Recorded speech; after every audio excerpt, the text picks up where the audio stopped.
கிரியேட்டிவா ஒரு படங்கள் எடுத்து கொடுக்கக்கூடிய ஒரு இயக்குனர் இப்படி முட்டாள்தனமான ஒரு வேலையை செஞ்சிருக்காரு. இது எல்லாமே 2 நாளா ட்ரால் ஆயிட்டு இருக்கு.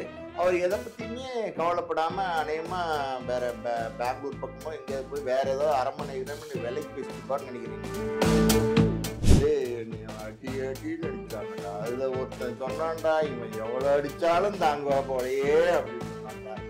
அதான்டா என்னால தாங்கிக்க முடியல அப்படின்னு சொல்ற மாதிரி இவர் இந்த மாதிரி எவ்வளவு அட்ராசிட்டி பண்ணாலும் இவன் ரொம்ப நல்ல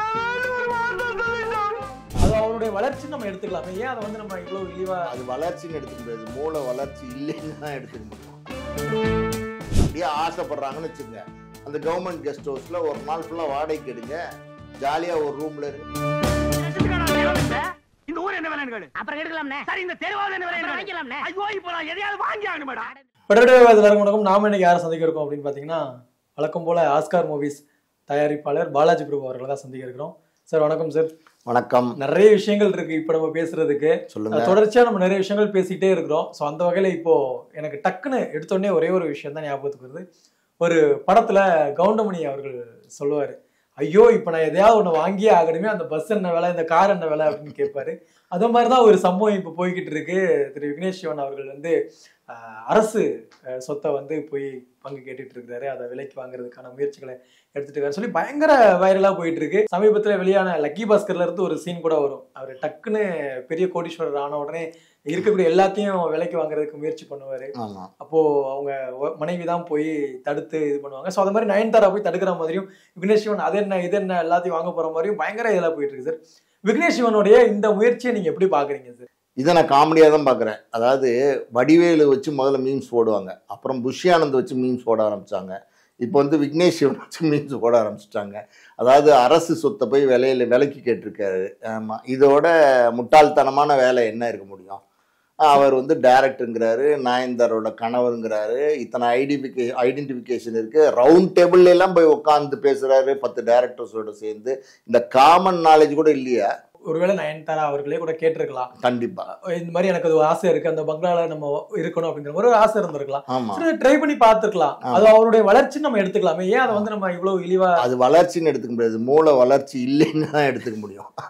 எப்படி வளர்ச்சின்னு எடுத்துக்க முடியும்? அப்படியே ஆசைப்படுறாங்கன்னு வச்சுங்க, அந்த கவர்மெண்ட் கெஸ்ட் ஹவுஸ்ல ஒரு நாள் ஃபுல்லா வாடகைக்கு எடுங்க, ஜாலியா ஒரு ரூம்ல இருங்க, எல்லா ரூமையும் போய் சுத்தி பாருங்க, யார் வேணும்னா இந்த ரூம் இப்படி இருக்கு, அந்த ரூம் இப்படி இருக்குன்னு போய் சுத்தி பாருங்க, மேல மொட்டை மாடி இருக்கு, கிரவுண்ட் இப்படி இருக்குன்னு சுத்தி பாருங்க, யார் உங்களை வேணும்னா. எங்கேயாவது கவர்மெண்ட் கெஸ்ட் ஹவுஸ் போய் யாராவது விலைக்கு கேட்பாங்களா சார்? இதோட முட்டாள்தனமான வேலை என்ன இருக்கு? இதோட நிக்குமா இல்ல அடுத்தடுத்து இல்ல வேற ஏதாவது வாங்கலாம், இந்த முயற்சி தான் நமக்கு கைவிட்டுடுச்சு, இதுக்கப்புறம் ஏன் நம்ம இது பண்ணணும் அப்படின்னு இல்லாம தொடர்ந்து வேற ஏதாவது முயற்சி எடுப்பாரா? இன்னும் வேற எதெல்லாம் அவர் எதிர்பார்க்கலாம் வாங்குவாரு அப்படின்னு? எல்லாத்தையுமே வாங்குவார். தாஜ்மஹாலை வாங்குவார், மைசூர் அரண்மனையை வாங்குவார், இன்னும் என்னென்ன இருக்கோ அவ்வளோயும் வாங்கிடுவார். ஊட்டி கொடைக்கானலை வாங்குவார். அதாவது ஊட்டி கொடைக்கானலில் எல்லாரும் கெஸ்ட் ஹவுஸ் வாங்குவாங்க, இவர் ஊட்டி கொடைக்கானலே வாங்கிடுவார். அந்த அளவுக்கு இவர் பைத்தியம் பிடிச்சி அலையிறாருன்னு நினைக்கிறேன் நான் விக்னேஷ்வன். ஓ, இந்த அளவுக்கு அவர் வெறி கொண்டு ஓடுறாரு அப்படிங்கிற? வெறி கொண்டு ஓடுறாருங்கிறது உண்மைதான், இவ்வளவு வெறி கொண்டு ஓடுவாருன்னு நான் எதிர்பார்க்கல. ஒரு கட்டத்துல வந்து எவ்வளவுதான் மீம்ஸ் வந்தாலும் எவ்வளவுதான் நெகட்டிவான கமெண்ட்ஸ் வந்தாலும் மனுஷனுக்கு எப்போ தில்லு பாத்தியாயா, எங்க போய் உட்காந்து பேரம் பேசுறாரு அப்படிங்கிற ஒண்ணு இருக்கும்ல, டீல் பேசுறது அப்படின்னு. அது யாருக்கிட்ட போய் பேசுறோம், என்ன இது பண்றோம், எந்த ஒரு இதுவுமே இல்லாம கெட்டா போய் உட்காந்து பேசுறாருல சார். ஆமா, அதை பாராட்ட மாட்டோமா சார்? இல்ல, அதை பாராட்டணும், கண்டிப்பா பாராட்டணும். நான் ஒரு உதாரணத்தோட பாராட்டுறேன். அதாவது ஒரு படத்துல வடிவேலு மூத்தர் சண்டில் கொண்டு போய் வச்சு அடின்னு அடிப்பாங்க, கொண்டு வந்து கார்ல போயா அப்படின்னு இறக்கி விட்டுருவாங்க. இறக்கி விட்டனோட வடிவேலு வந்து அண்ணா என்னாச்சுன்னு அப்படின்னு கேட்பாங்க.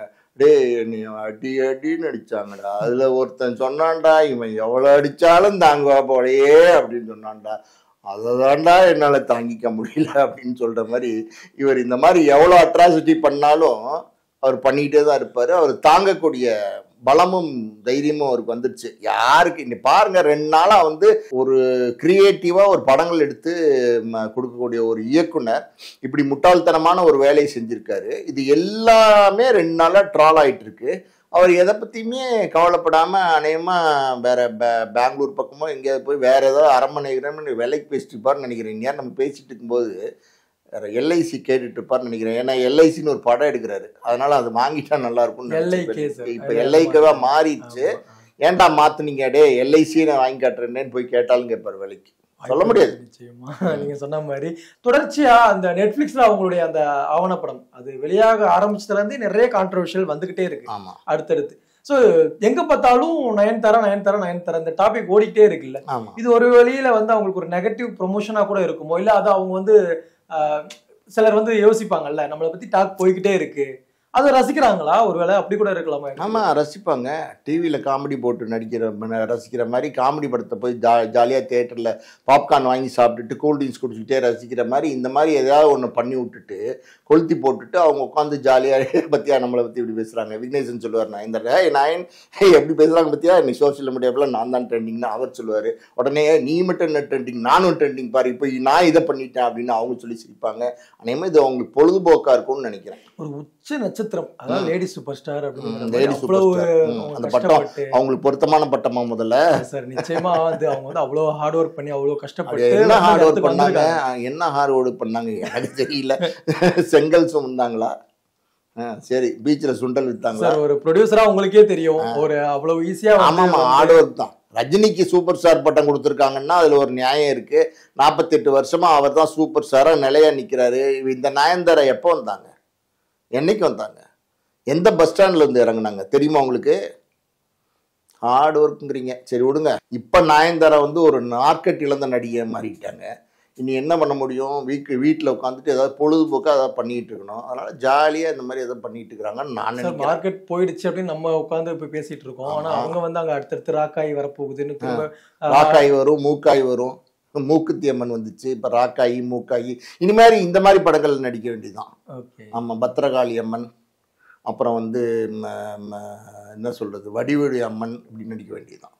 அதாவது மார்க்கெட்டில் அந்த நடிகையை தான் முதல்ல சாமி வேஷம் போட்டு நடிக்கிறதுக்கு கூப்பிடுவாங்க. இந்த மாதிரி படங்கள் நடிக்க சார். அவங்க நடிச்ச மூக்குத்தி அம்மன் பயங்கர ஹிட்டு தானே சார்? நல்ல ஒரு பேர் வாங்கி கொடுத்துச்சு. நல்ல ஹிட்டு, நல்ல பேர்.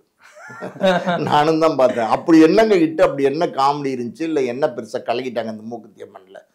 ஒரு மூக்குத்தி ஒன்று போட்டு வருவாங்க, அது வந்து கேமராவில் எக்ஸ்ட்ரா எஃபெக்ட் கொடுத்து டிடிக்குன்னு மின்ற மாதிரி பண்ணியிருப்பாங்க. வேற என்ன இவங்க என்ன நடிப்பை கொடுத்துட்டாங்க? அந்த காலத்து நடிகையெல்லாம் கொடுக்காத ஒரு ஸ்பெஷல் நடிப்பை அவங்க கொடுத்துட்டாங்க. இது அடுத்த கட்டமா இது எப்படி சார் நகரும்? இந்த டாபிக் அப்படியே விடுமா, இல்ல அடுத்தடுத்து இல்ல அவங்க அதை ப்ரொமோஷனாவே எடுத்துக்கிறாங்களா? ஆமா புயல் மையம் கொண்டு இருக்கு. அடுத்த கட்டம் இந்த 3 மணி நேரத்துல பாண்டிச்சேரி கிடக்குமா, எலிபுரத்தை விரிச்சு போட்டு அடிக்குமா, இல்ல திருவண்ணாமலையை திருப்பி போட்டு அடிக்குமா, இந்த மாதிரிலாம் பேசுற மாதிரி இவங்களை பத்தி பேசிக்கிட்டே இருங்க நீங்க வாட்டிலும். அவங்க ஜாலியாக உட்காந்து வீட்டில் என்ஜாய் பண்ணிட்டு இருக்காங்க. நீங்கள் சும்மா இல்லாமல் அடுத்த கட்டம் எப்படி இருக்கும், அடுத்து இல்லாத கட்டம் எப்படி இருக்கும், எல்லா கட்டம் ஒரே மாதிரி தாங்க இருக்கும். இல்லை சார், இப்போ இந்த போக்கு ஒரு பக்கம் போய்கிட்டு இருக்கு. பத்திரிகையாளர்கள் விமர்சிச்சதெல்லாம் சரின்னு நினைக்கிறீங்களா? பத்திரிகையாளர் மட்டும் இல்லை, எல்லாரையும் அவங்க விமர்சிக்க ஆரம்பிச்சிருவாங்க. அதாவது அவங்க சொல்லியிருக்காங்க, ஆரம்ப காலத்தில் நான் வந்தபோது என்னையே நிறைய பேர் விமர்சனம் பண்ணாங்க, பாடி ஷேமிங் பண்ணாங்க, எனக்கு ரொம்ப மனசு கஷ்டமாக இருந்துச்சு, நான் ஒரு ஓரத்தில் குந்த வச்சு ஐயோ ஐயோன்னு அழுதேன் அப்படின்லாம் அவங்க சொல்லியிருக்காங்க. இப்போ வந்து வலைப்பேச்சில் உள்ள 3 பேரையும், அந்தணன் சார், பிஸ்மி சார், அப்புறம் வந்து சக்திவேல் சார், 3 பேரையும் வந்து குரங்கு பொம்மைன்னு விமர்சனம் பண்ணியிருக்காங்க. அவங்களுக்கு வந்தா தக்காளி சட்னி, மற்றவங்களுக்கு வந்தா ரத்தமா? வலைப்பேச்சு அந்தணன் பிஸ்மி பற்றியெல்லாம் அவங்க பேசியிருக்கிறாங்க. அதெல்லாம் ரொம்ப தப்பு. ஆக்சுவலி எனக்கு தெரிஞ்ச வகையில் வலைப்பேச்சில் இருக்கிற அந்தணன் சாரும் பிஸ்மி சாரும் பல வருஷங்களாக, அதாவது 80கள் காலகட்டங்கள்லேயே அவங்க வந்து சினிமா நிருபர்களாக இருக்காங்க. அவங்களோட வேலையே என்னென்னா சினிமாவில் உள்ள நியூஸை வந்து பப்ளிக்கு கேரி ஃபார்வர்ட் பண்ணுறது தான். அதில் வந்து நான் வலைப்பேச்சை தொடர்ந்து பார்த்துட்டு இருக்கேன். ஒரு விஷயத்த நான் பார்க்குறேன், வலைப்பேச்சை பொறுத்த வரைக்கும் அவங்க ரொம்ப ஜென்யூனாக பேசுகிறாங்க. இது வரைக்கும் யாரை பற்றியும் தப்பான கிசு அது நடக்குது, இது நடக்குது, அப்படி இவங்கள ஜோடி சேர்த்தோ அவங்கள ஜோடி சேர்த்தோ இந்த மாதிரி விஷயங்கள்லாம் அவங்க எதுவுமே பேச கிடையாது. ஒரு விஷயம் அவ்வளவு டீசெண்டாக எப்படி கேரி ஃபார்வர்ட் பண்ண முடியுமோ அவ்வளோ டீசெண்டாக சினிமா விஷயங்களை அவங்க சொல்லிட்டு இருக்காங்க. சினிமா நிருபர்கள் சினிமா செய்தி கொடுக்கறதுக்கு தான் அவங்க இருக்காங்க.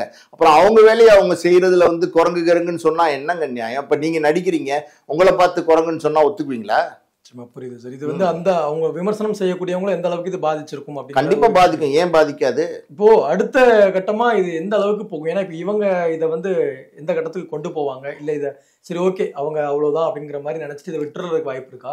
இல்ல வலைபேச்சில் உள்ளவங்க வந்து இதை வேற கட்டமா கொண்டு போறதுக்கான வாய்ப்புகள் இருக்கும்? நீங்க இந்த பேட்டியில வந்து ஏகப்பட்ட கட்டம் கொண்டு வந்துட்டீங்க. அப்ப நயன்தாரா வந்து எல்லாரும் கட்டம் கட்டி அடிக்கணுங்கிறீங்களா? நீங்க இன்டைரக்டா என்ன சொல்ல வரீங்க? நீங்க இதெல்லாம் எந்த கட்டமும் போகாதுங்க, விடுங்க, அப்படியே விடுங்க. இதெல்லாம் என்ன பெரிய மேட்டர்னு இதை போய் பேசிக்கிட்டு, அதாவது வந்துங்க இது வந்து காமெடியாக ஏதோ பண்ணிட்டு இருக்கிறாங்க, ஃபன்னாக ஏதோ பண்ணிட்டு இருக்கிறாங்க. அதை போய் நம்ம உட்காந்து நீ கலாய்ச்சி என்னத்தை பண்ண போகிறோம், விடுங்க. சரி, இப்போ இதெல்லாமே ஒரு பக்கம் சோஷியல் மீடியால பயங்கர இதாக போயிட்டு இருக்கு. அது ஓகே, அது அப்படியே போயிட்டு இருக்கு, அதுவே தனிஞ்சிடும் அப்படின்னு இருக்கும்போது, இன்னொரு பக்கம் என்ன வைரலா போயிட்டு இருக்கு அப்படின்னா, கீர்த்தி சுரேஷ் உடைய கல்யாணம் கோவாவில் நடந்தது. அதுக்கு வந்து த்ரிஷாவும் விஜயும் ஒரே விமானத்துல பயணப்பட்டிருக்காங்க அப்படிங்கிறதான் இப்போ பயங்கர ஹாட் டாபிக்கா போயிட்டு இருக்கு. அதை நீங்க எப்படி பாக்குறீங்க? வணக்கம். என்னை வாழை வைத்து கொண்டு இருக்கும் யூடியூப் சேனலுக்கு இன்றைய நன்றியும் வணக்கமும்.